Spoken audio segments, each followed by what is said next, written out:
Salut tout le monde, j'espère que vous allez bien. Si ça va pas, recevez ma joie, je vous en vraiment plein de joie. Donc aujourd'hui, on se retrouve pour une nouvelle vidéo avec une invitée spéciale. Alors moi c'est Aminata, je sais même pas quoi dire sur moi. Mais Aminata, j'ai 19 ans, je suis créatrice d'ingénieuse.fr. C'est comment expliquer ça? C'est une page Instagram qui aide les femmes à lancer leur business, à développer leur business, notamment sur Instagram et plus généralement sur les réseaux sociaux. Et voilà. Donc aujourd'hui, on s'est retrouvés toutes les deux pour vous filmer une vidéo sur le DUT technique de commercialisation parce qu'on fait les mêmes études et voilà, on a trouvé que ce serait pas mal de vous parler de la formation étant donné que voilà, on est en pleine période Parcoursup, en plein milieu des échéances. Donc voilà, c'est le sujet du jour. Alors du coup, pour ceux et celles qui ne savent pas, le DUT, il va devenir, à la base c'est un diplôme qui est fait sur 2 ans, mais maintenant il va passer sur 3 ans. Donc c'est bon à savoir pour les personnes qui souhaitent faire cette formation. Après, personnellement, j'ai pas eu beaucoup de précisions de la part de mes professeurs sur ça. Je sais juste que le programme il sera beaucoup moins chargé. Donc maintenant, on va vous parler des types de cours qu'on a et de nos emplois du temps justement en DUT-TC. Alors, je sais pas toi, mais je trouve que les emplois du temps en DUT sont super chargés. Mais c'est chargé, mais vraiment chargé.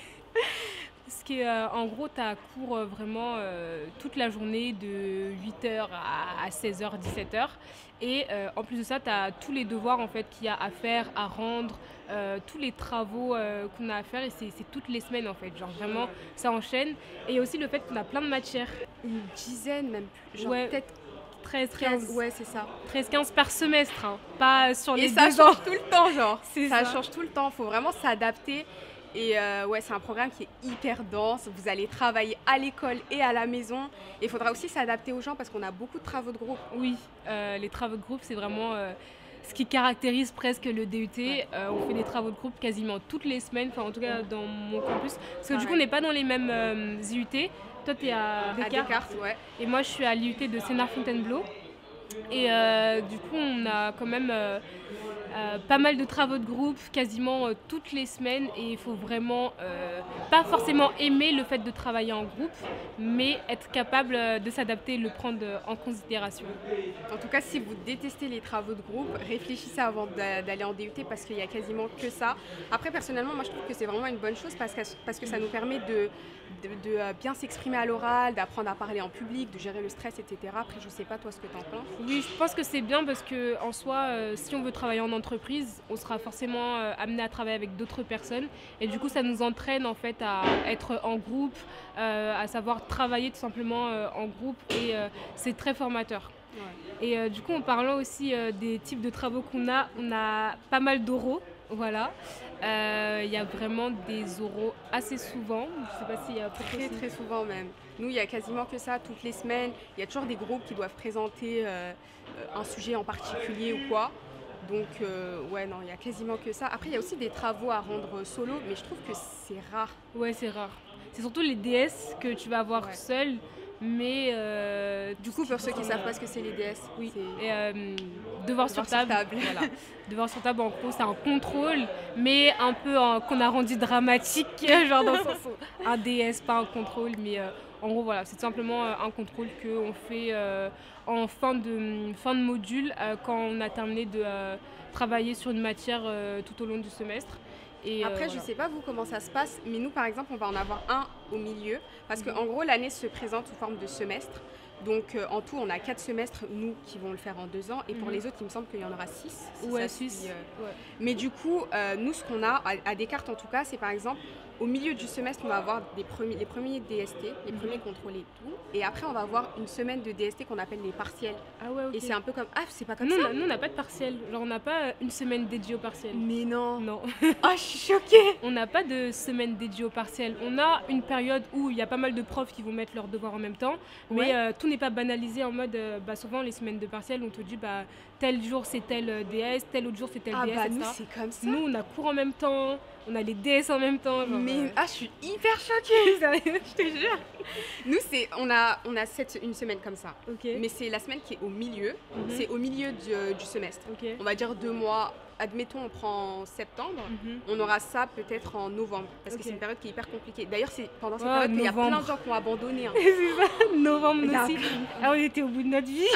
Mais c'était pareil. Genre, novembre, c'est le mois... c'est le pire mois. En termes de devoirs et tout, surtout quand tu es en première année et que tu viens du lycée, tu n'es pas habitué à cette charge de travail. En plus, j'avais un prof qui nous disait oui, vous avez l'habitude d'avoir des 18. Ici, à Descartes, c'est des 7 et des 8. Vous vous habituez aux mauvaises notes, je sais pas quoi. Non, mais j'étais tellement choquée. Mais tu sais que moi, dans ma classe, en tout, il me semble qu'il y a genre 5-6 personnes qui ont abandonné. Ah oui. Dès le début, en fait, parce que la charge de travail, elle est trop compliquée. Et ça, faut le savoir. Hein. Après, ça dépend aussi des IUT, de ce que j'ai compris. Et des profs aussi. Parce qu'il y a des profs qui sont... Il y a des profs qui sont vraiment plus stricts que d'autres. Toi, c'est comment genre l'ambiance de classe dans l'IUT, etc. Franchement, tout le monde est grave sociable, tout peace and love. Moi, j'ai trop kiffé. Hein. Le DUT... Les gens, après je sais pas comment ça se passe dans ton IUT, mais moi je sais que tout le monde était grave sociable. Tu viens, dès le premier jour je parlais avec des gens alors que je les connaissais pas du tout. Donc franchement l'ambiance était hyper cool. Bah, moi aussi ça va parce que dans ma classe on est quand même réduit, on n'est que 28. 28-27, donc ça fait qu'il y a quand même une bonne entente, une bonne cohésion de groupe. En fait, t'es pas isolé, voilà, c'est ça. T'es pas isolé comme on peut l'être par exemple à la fac. Franchement, c'est pas possible d'être isolé en DUT, sauf si vraiment tu l'as recherché. C'est tout. Ça. Qui aime bien aussi dire que les DUT sont hyper fêtards, surtout les TC. Ça, c'est vrai. C'est vrai. Bon, après là, Covid et tout, t'as capté. On peut pas vraiment s'en rendre compte, mais les DUT, c'est la fête, boire, enfin les TC surtout. Ça, c'est grave vrai. C'est un préjugé qui est réel. C'est ça. Mais bon, nous, on n'a pas pu connaître ça. On n'a pas pu, mais je sais pas si toi, parce que toi t'es en deuxième année. Ouais. Parce que moi je suis en première année, toi t'es en deuxième année. Est-ce que l'année dernière, il y avait des fêtes tout le temps. Tous les vendredis soirs, il y avait toujours des trucs où les gens se regroupaient, etc. Donc franchement c'est cool, ça te permet de parler avec d'autres personnes, de rencontrer plein de gens et tout, et de t'amuser surtout. Parce que si vous pensez trop au cours là, vous allez péter des plombs. Ah ça c'est sûr. Maintenant on va parler des débouchés du DUT. Après le DUT, on peut continuer en troisième année. Dans une licence, en école de commerce, etc. Donc voilà, vous dites pas que le DUT ça dure 2 ans ou 3 ans et après ça, il n'y a pas du tout possibilité d'aller ou en master ou quoi que ce soit, parce que je sais qu'il y a des personnes qui pensent comme ça. Genre, Sérieux ? Ouais, c'est ça. Il y a des personnes qui pensent que comme c'est un diplôme professionnalisant et que ça dure 2 ans, en gros après tes 2 ans, tu peux pas poursuivre d'études ou tu dois tout recommencer. Tu dois recommencer les 5 ans d'études pour avoir un master. Alors, je sais pas si tu vois pas du tout. La plupart des gens continuent. Hein. Moi, je sais que surtout en pleine période de Covid et tout, on veut tous avoir un diplôme, etc. Donc, on va dire que habituellement, il me semble que c'est plus de 90% des gens qui continuent. Mais là, c'est quasi la totalité des gens continuent. Hein. Ouais, c'est ça. Ceux qui arrêtent l'école, c'est vraiment des gens qui ont peut-être un projet sûr de côté.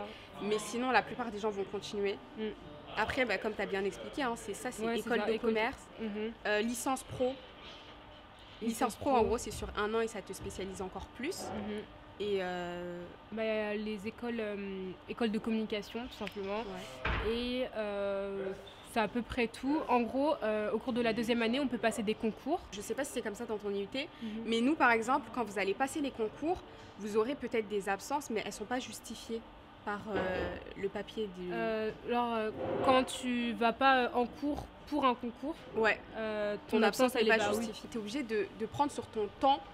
Tu as les cours à gérer, tu as les devoirs, et voilà. Il n'y a pas de période consacrée. Comme par exemple en prépa, ils ont vraiment des périodes où ils font que les concours. Exactement. Ils s'entraînent que sur ça. Tout est banalisé juste pour les concours.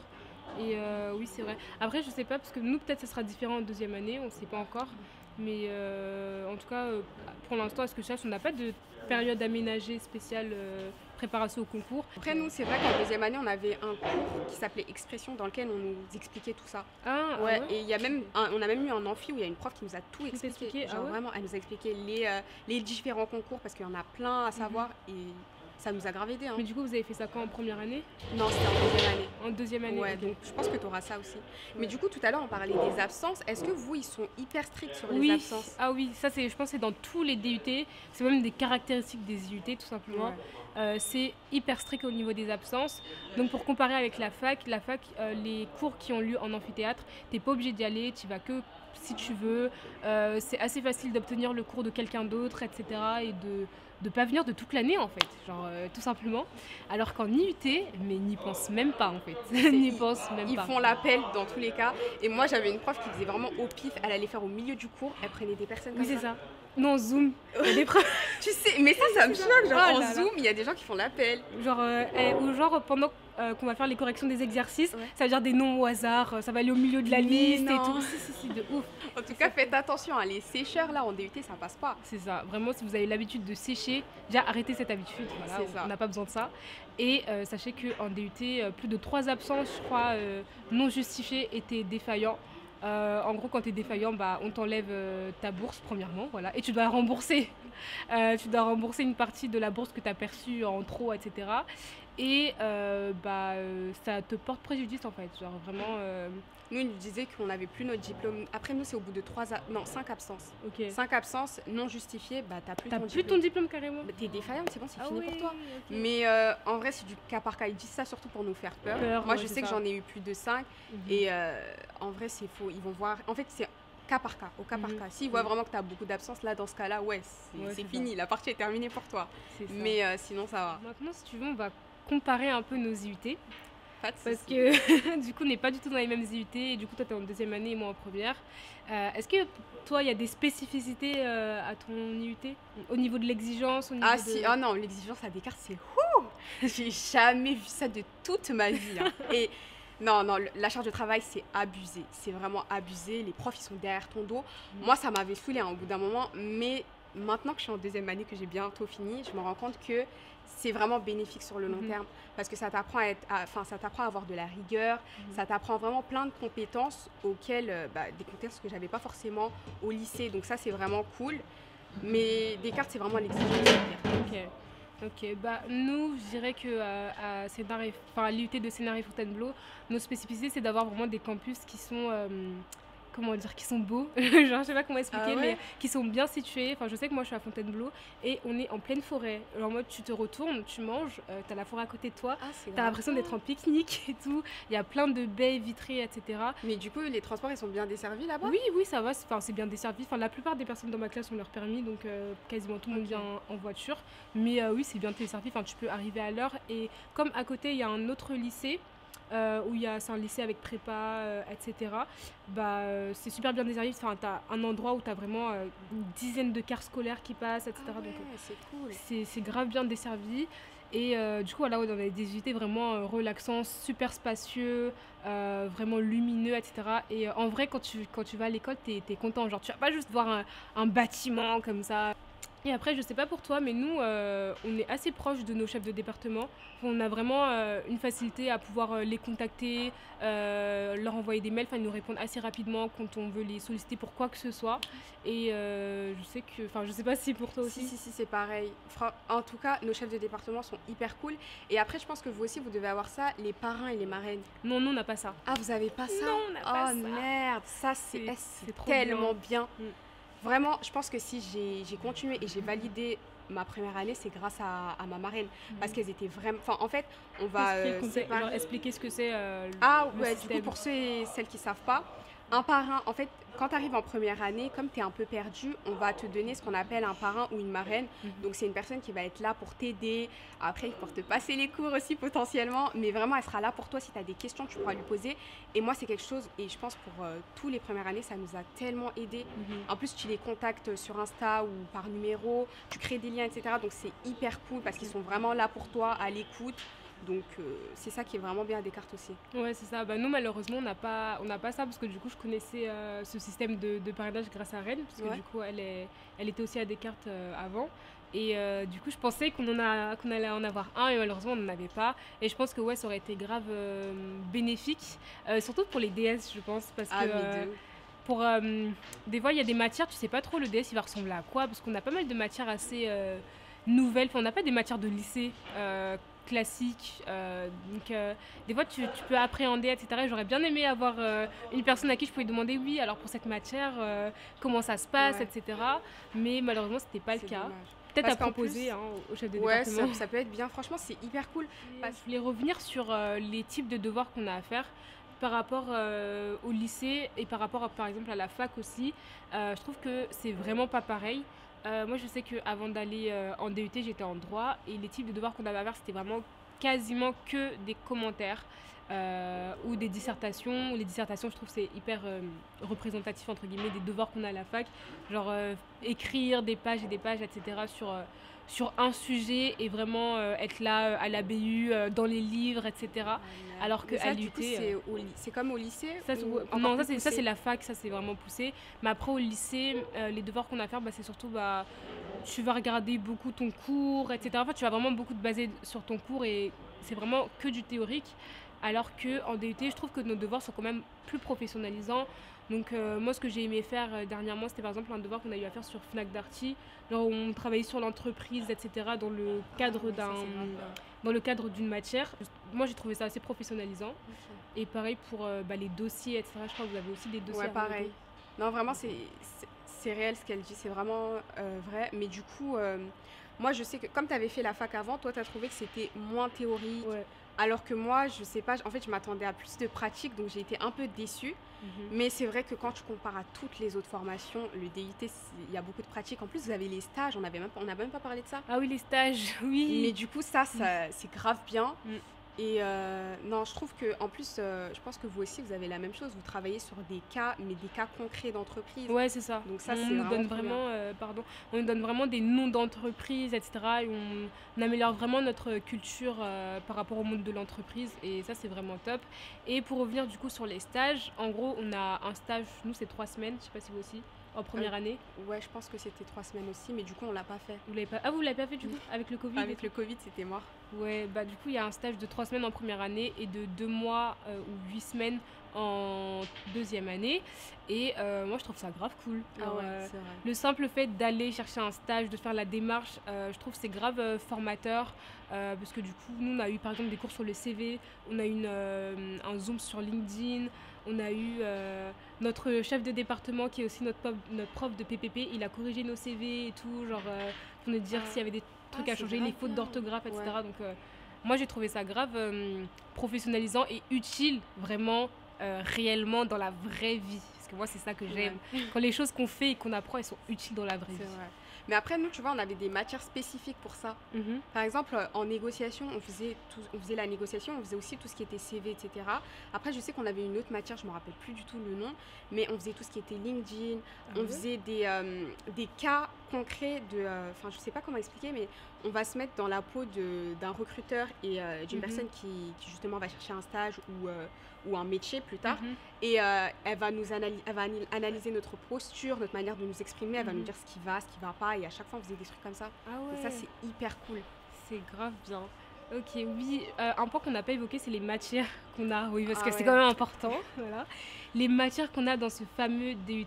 Alors, je sais pas si tu en as quelques-unes en tête. Moi, il me semble que j'ai un fichier La avec- base, c'est le marketing déjà. En première année, je sais qu'on avait genre COEF. C'était un gros COEF, je sais plus c'était combien.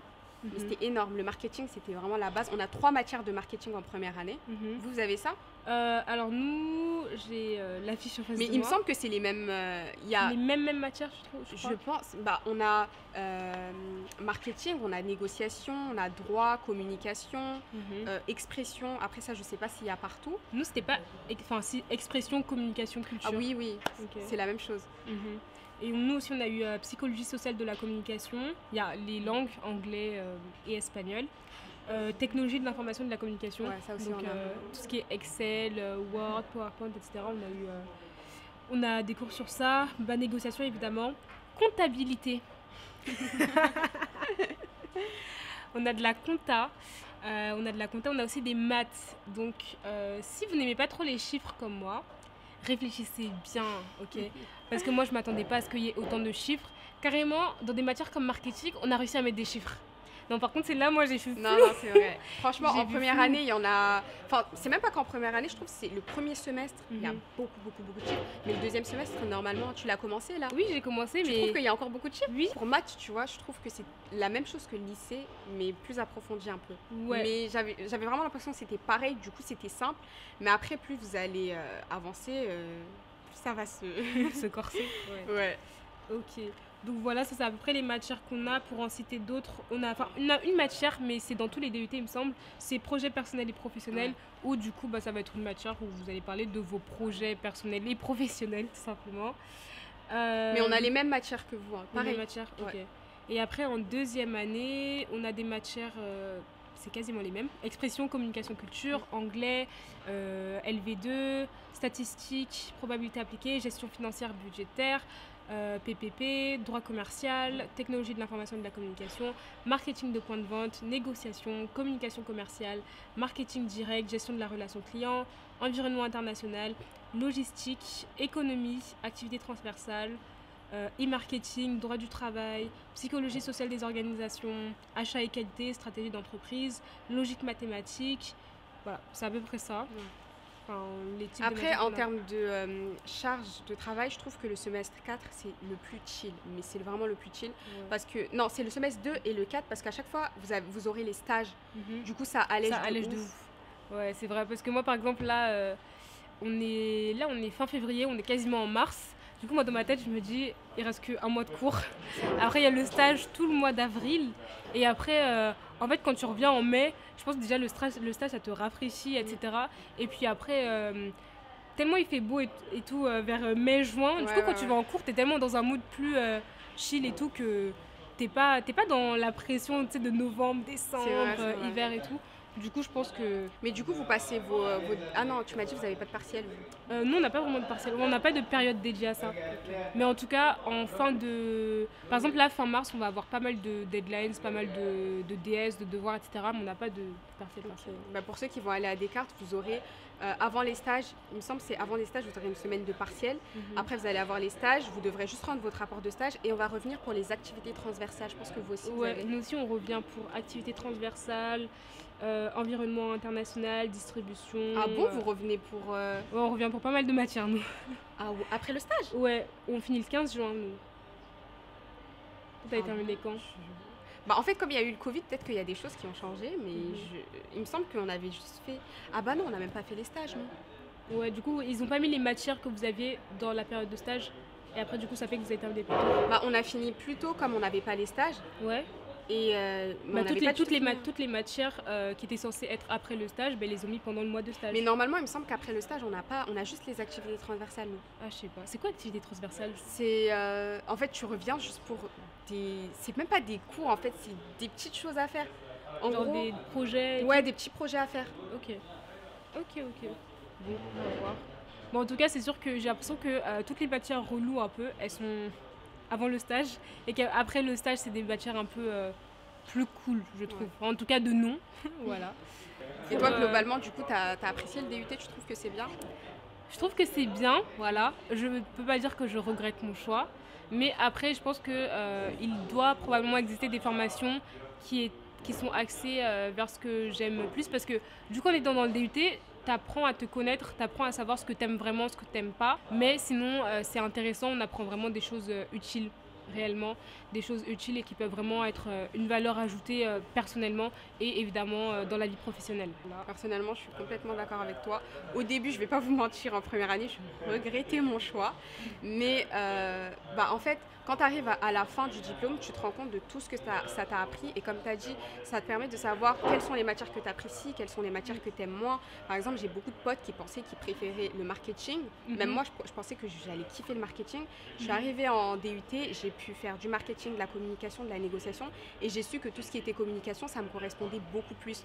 Donc, ça va vraiment vous apprendre à en savoir plus sur vous-même, à en savoir plus sur ce que vous aimez réellement et à faire votre choix par la suite. Donc, je trouve que c'est une très bonne formation. Oui, ok. Donc maintenant, on va répondre à quelques questions qui sont souvent posées ou que j'imagine que vous posez. Alors la première, c'est peut-on être en DUT, TC et gérer ses projets à côté ou alors avoir un job étudiant? Tu veux répondre en premier? Non, vas-y, réponds. Alors, c'est possible. Les profs, ils vous diront non, faites pas, etc. C'est vrai que c'est hyper compliqué parce que vous avez un emploi du temps qui est très chargé. Mais moi, je sais qu'au début, en première année, j'avais un job étudiant. Mais c'était un job étudiant, en gros, je faisais de l'aide aux devoirs, donc je faisais que quelques heures par semaine. Si c'est quelques heures par semaine, ça va. Mais si vous voulez travailler à des Zara, McDo et tout, oublie, hein. Vous n'allez jamais réussir à alterner les deux. Bon, après, je vais pas dire jamais parce que je sais qu'il y a des gens qui ont réussi. Mais c'est hyper pesant. Ouais, moi dans ma classe j'ai des gens qui travaillent à Carrefour je crois ou genre en distribution Et bah, il y en a qui s'en sortent bien, hein. Enfin, il y en a qui s'en sortent quand même bien. Bah, après, je pense qu'ils ont des horaires adaptés. Il ne faut Ouais. pas des 24 heures peut-être ou des 35 heures Ouais. par semaine, c'est sûr. Mais c'est possible en fait. Je pense qu'il faut vraiment être bien organisé. C'est ça. Parce que clairement, si vous ne vous organisez pas, vous ne pourrez pas gérer les deux. Voilà. Et après, personnellement, bah, moi, j'ai tous mes projets à côté, j'ai toutes mes activités entrepreneuriales et mes engagements à côté. Et c'est vraiment faisable. Après, il ne faut pas non plus s'attendre à ce que en cours, vous ayez autant de temps que les autres élèves à préparer un DS ou à donner sur un devoir, etc. Donc du coup, moi, ma stratégie, entre guillemets, c'est de tout capitaliser sur les oraux, les devoirs de groupe, etc. Ouais. Parce que voilà, c'est pas un truc qui te demande de réviser pendant 6 heures, t'es là, t'es assis, t'es devant ton cahier à apprendre par cœur, etc. Du coup, je capitalise tout sur tout ce qui concerne les oraux, les devoirs de groupe et tout. Et après, pour les DS, franchement, c'est rare. Enfin, c'est rare. Voilà, tout est relatif, mais c'est pas tous les week-ends que j'ai le temps d'être là, de consacrer tout mon week-end et tout à réviser un DS que j'ai la semaine d'après. Donc voilà, il faut vraiment être stratégique et bien s'organiser pour pouvoir quand même réussir à valider et à bien passer ces années, tout simplement. Exactement. Après, je pense qu'il y aura des périodes dans tous les cas où vos cours vont prendre le dessus. Après, je sais que tu n'as pas les partiels, mais par exemple, quand tu es en semaine de DS, forcément, les cours, ça va un peu plus prendre le dessus. Évidemment. Et il y aura des périodes où vous serez plus tranquille et vous pourrez bosser sur vos projets, vous pourrez avoir des jobs étudiants. C'est à vous d'alterner, en fait. C'est à vous de... Après, au pire, vous pouvez toujours tester. Voyez si ça vous correspond, si vous pouvez gérer les deux. Et après, soit vous continuerez, soit vous arrêterez. C'est ça. Après, je trouve par exemple, il y a les débuts et les fins de semestre. En début de semestre, c'est beaucoup plus calme qu'en fin de semestre. Enfin, c'est pas en fin de semestre que tu vas commencer à dire « Ah bah tiens, pourquoi pas aller travailler chez McDo » ou que tu vas prendre des heures en plus, etc. En fin de semestre, bah, c'est le moment où il y a plus d'évaluation, etc. Donc, c'est là où il faut un peu plus tempérer au niveau des activités. Et les débuts de semestre, c'est le moment où vous pouvez vous consacrer davantage à ce que vous faites à côté. Donc, merci à tous d'avoir suivi cette vidéo. Merci Aminata pour ta présence et d'être venue. Merci à toi de m'avoir invitée. Avec plaisir. Et voilà, donc vous pouvez retrouver Aminata sur ses réseaux sociaux, sa chaîne YouTube. Et voilà, il y aura aussi une vidéo où on sera plusieurs sur sa chaîne. Donc n'hésitez pas du tout à aller la voir. Et à très bientôt. Bye.